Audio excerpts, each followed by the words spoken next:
You cannot leave me! Welcome back, listeners. We return to the windswept cliffs of Seacrest, where the memory of a lost brother hangs heavy in the air. In part 2, the close, quiet intimacy of James and Marianne has finally broken through the walls of the manor. As rumors circulate and family honor is threatened, guilt drives James to the cruelest choice.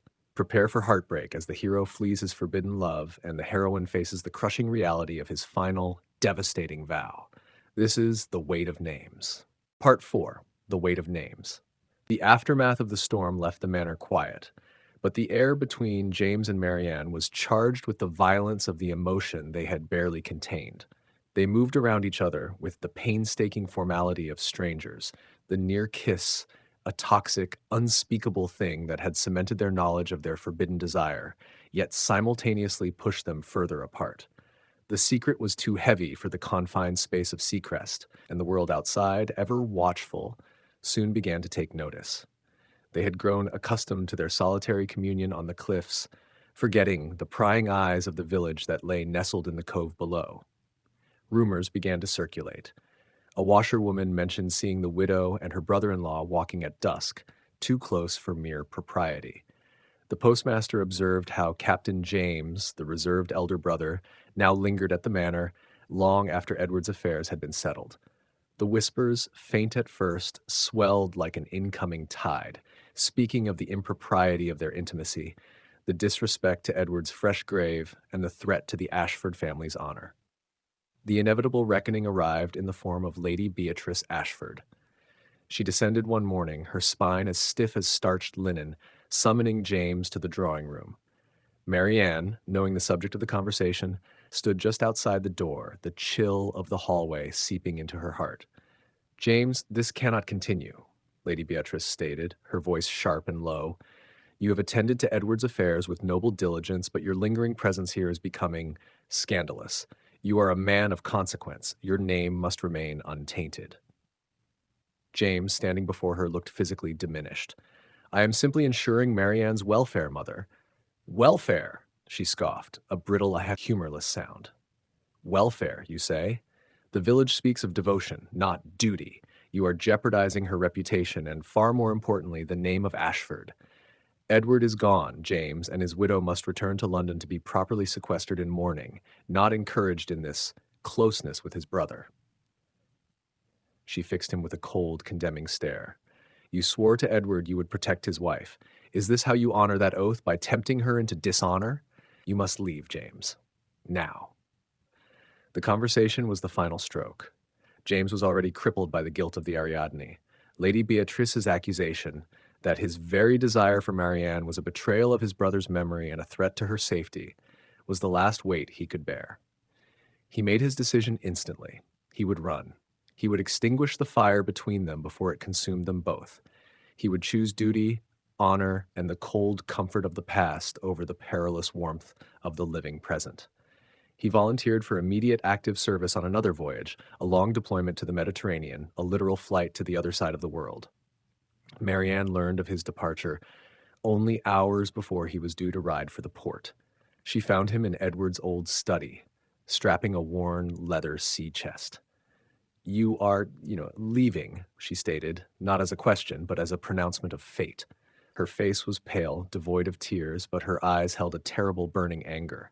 He did not look up. "It is necessary. I have stayed too long. I have duties the Admiralty requires of me." "Do not lie to me, James," she said, her voice shaking with controlled fury. "Edward is gone. His estate is settled. This is not duty. This is cowardice." He stopped strapping the chest, finally looking at her. His face was ravaged, his eyes holding a desperation she had never seen before. "It is the only choice left to me." "Choice?"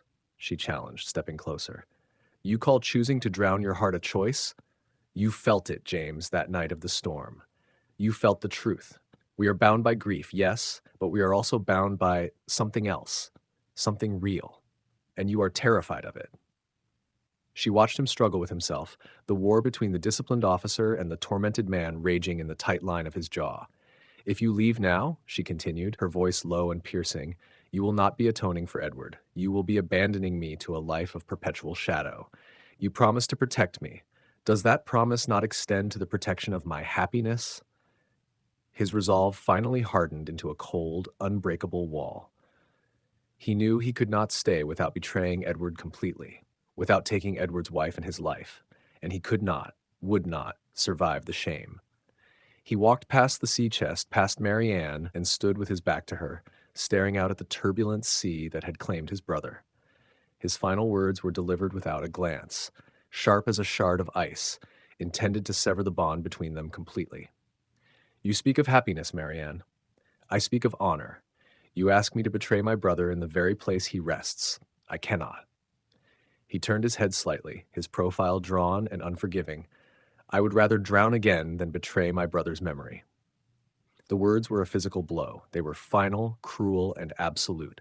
Then, with the quiet finality of a departing ghost, he was gone. The heavy oak front door closed with a dreadful, echoing finality.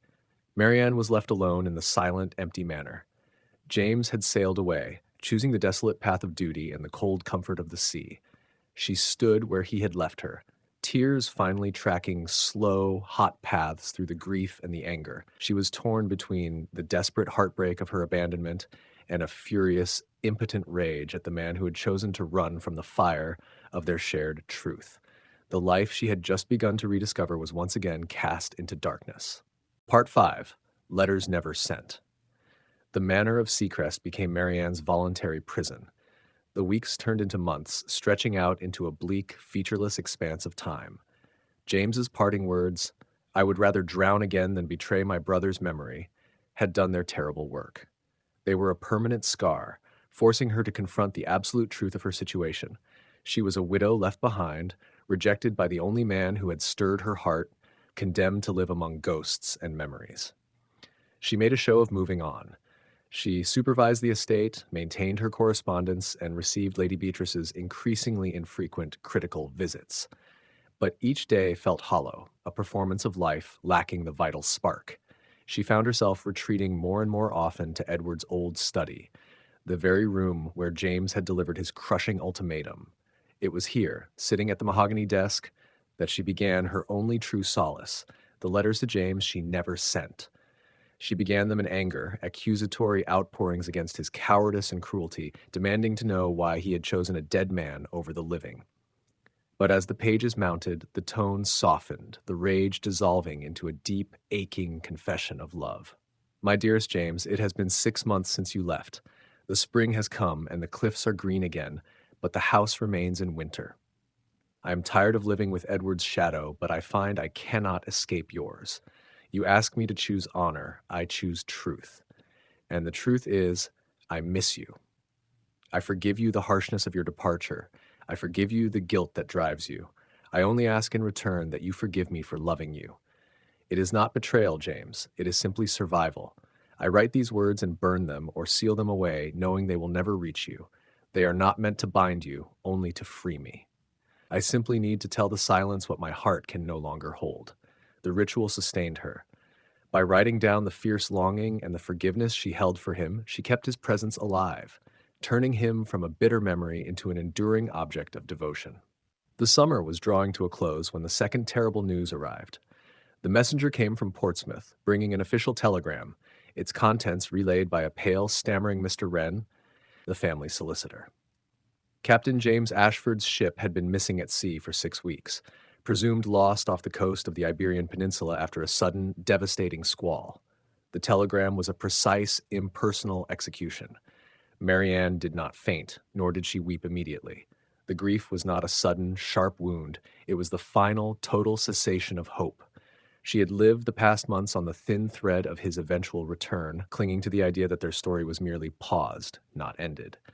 Now, the sea had claimed both Ashford brothers, and this time the loss felt final, complete, and utterly unbearable. This grief was different from Edward's. Edward's death had been a tragedy of circumstances. James's, she knew, was a tragedy of self-sacrifice. He had chosen to drown himself metaphorically in duty, and the ocean had simply held him to his vow. For 3 days, Marianne was consumed by a desolate silence, bordering on emotional collapse.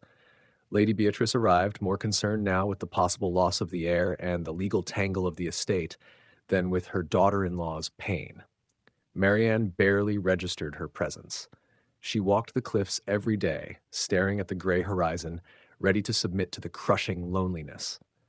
Then, on the fourth morning, a small, worn packet arrived for her, delivered not by the formal postal service, but by a sailor who had traveled overland.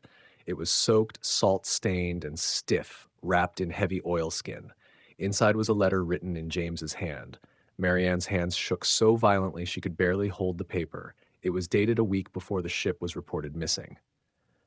Marianne, I write this, knowing I will likely never have the courage to send it, but I must. I am a coward. I ran not from you, but from the man I become when I am near you. I fled to honor Edward, but I only dishonored myself. Know this, my final thought on this ship, if the sea takes me, will be of you. I carry the memory of your face, your strength, the kindness of your hands. If I return, if God grants me that impossible reprieve, I will return broken, I know, but I will seek forgiveness, not from Edward's memory, but from yours. He survived. The vessel had gone down, but James had been among a small group rescued by a passing merchant ship days later, gravely injured and too far out of contact to immediately report his safety. The revelation was a stunning, violent reversal. The sheer, intoxicating joy was laced with the sharp, physical pain of the relief. He was alive, and the words on the page were an admission. He was humbled, wounded, and no longer certain he was worthy of the woman he had left behind. But he was coming home. The ghost that had haunted her manor was about to walk through her door, irrevocably changed by the sea and by his own profound error. The true test of their love was no longer about denial, but about acceptance of a deeply flawed, fiercely loved man.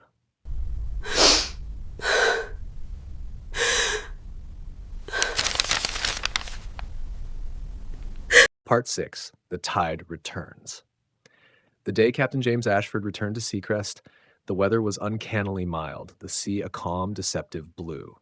He arrived not with the disciplined bearing of an officer, but with the quiet hesitancy of a broken man.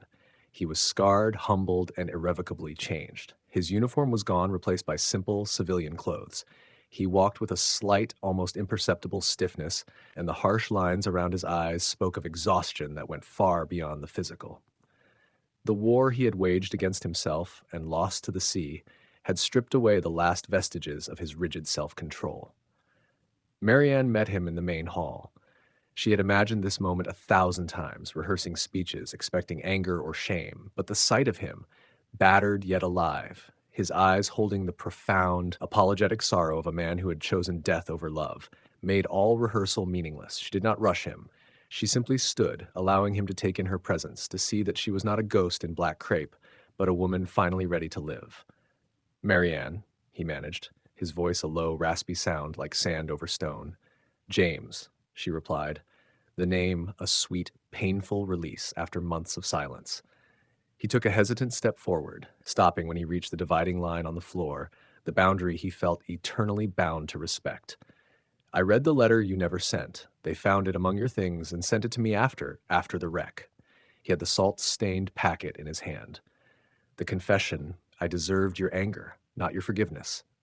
He looked up, and his gaze, no longer stormy, but clear and utterly exposed, fixed on her. I came back to beg your pardon, not your love. I threw everything away, my honor, my peace, your happiness, to cling to a promise I had already broken in my heart. And then, all restraint crumbled. The carefully constructed walls of guilt and duty, built so fiercely for so long, dissolved into dust. He closed the distance between them, reaching out for her with the desperation of a man who had nearly drowned. I loved you, Marianne. Even before Edward married you, he confessed, the admission tumbling out as a terrible, beautiful truth. I loved you for your quiet strength, your intellect, your capacity for joy. But Edward was kinder, brighter, a man without the shadows that define me. I buried my love, swore to Edward and to God that I would never speak of it, never act upon it. I thought my devotion to his memory would suffice. It did not. I sailed away, believing I was protecting him, when I was only running from the truth, that I would forever long for my brother's wife. Marianne stepped into his space, her hands going to his cheeks, forcing his gaze to hold hers. His confession was not a shock. It was the key that unlocked their shared history.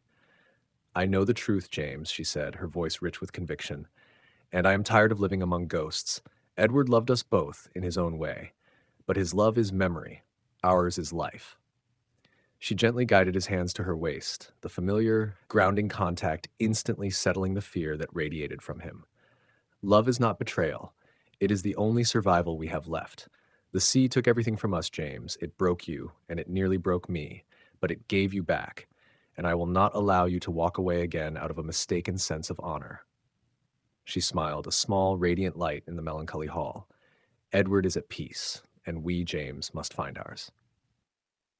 Their final scene unfolded at dawn on the cliffs the following morning. They walked in silence to the highest point overlooking the cove, the very spot where James had first guarded her against the wind, where the unspoken desire had first flared. The sun was just beginning to climb above the horizon, painting the sea in hues of rose and pale gold. The water below, once a dark, forbidding symbol of destruction and loss, now shimmered with soft light, mirroring renewal. The tide, long low, was slowly, inexorably coming in.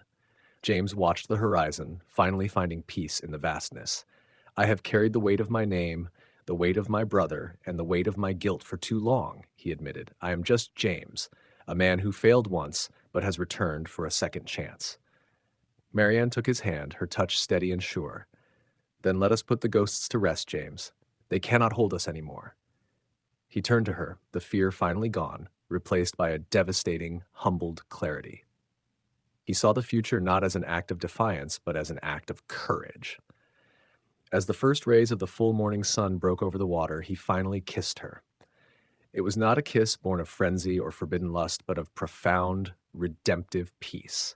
It was a long-delayed homecoming, a soft, deep joining of two souls who had passed through fire and water to find each other. The kiss lasted until the light completely filled the world, until the cool air of the morning was replaced by the warmth of their combined breath. Below them, the waves crashed gently against the rocks, marking the incoming tide. The past, like the receding darkness of the night, finally yielded its hold. Love, born not from fairy tales, but from the hard-won truth of grief and survival, was at last, and fully, allowed to live.